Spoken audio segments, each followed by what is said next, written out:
Narayanganj city কর্পোরেশনের অব্যাহতিপ্রাপ্ত mayor doctor Selina Hayat আইভীকে অশ্রুসিক্ত চোখে বিদায় জানালেন কর্মকর্তা ও কর্মচারীরা। সোমবার স্থানীয় সরকার বিভাগের উপসচিব মোহাম্মদ শামসুল ইসলাম স্বাক্ষরিত প্রজ্ঞাপনে নারায়ণগঞ্জ সহ দেশের ১২টি সিটি কর্পোরেশনের মেয়রকে অপসারণের বিষয়টি জানানো হয় এবং বিকেলে নারায়ণগঞ্জের নগর ভবন থেকে আনুষ্ঠানিক বিদায় নেন ডাক্তার সেলিনা হায়াৎ আইভী। এ সময় নিজ কার্যালয়ে সবার কাছে থেকে আনুষ্ঠানিক বিদায় নেয়ার সময় আইভী বলেন, আমি বিএনপির আমল থেকে আমার দল আওয়ামী লীগের আমল পর্যন্ত জনগণের ভোটে টানা ৪ বার নির্বাচিত হয়েছি।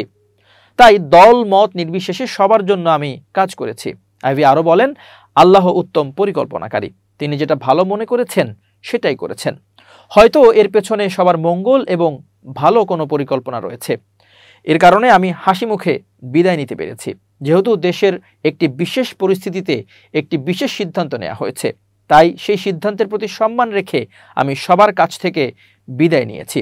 এদিকে মঙ্গলবার নারায়ণগঞ্জ সিটি কর্পোরেশনের প্রশাসকের দায়িত্ব গ্রহণ করেছেন স্থানীয় সরকার বিভাগের অতিরিক্ত সচিব AHM কামরুজ্জামান। দুপুরে নগর ভবনে সব বিভাগের কর্মকর্তাদের সঙ্গে সভা করেন তিনি। এ সময় নাগরিকদের সর্বোচ্চ সেবা নিশ্চিত করতে সবাইকে ঐক্যবদ্ধভাবে কাজ করার তাগিদ দেন তিনি। পাশাপাশি নগরবাসীর সেবায় সব সময় পাশে থাকার প্রতিশ্রুতিও দেন প্রশাসক কামরুজ্জামান।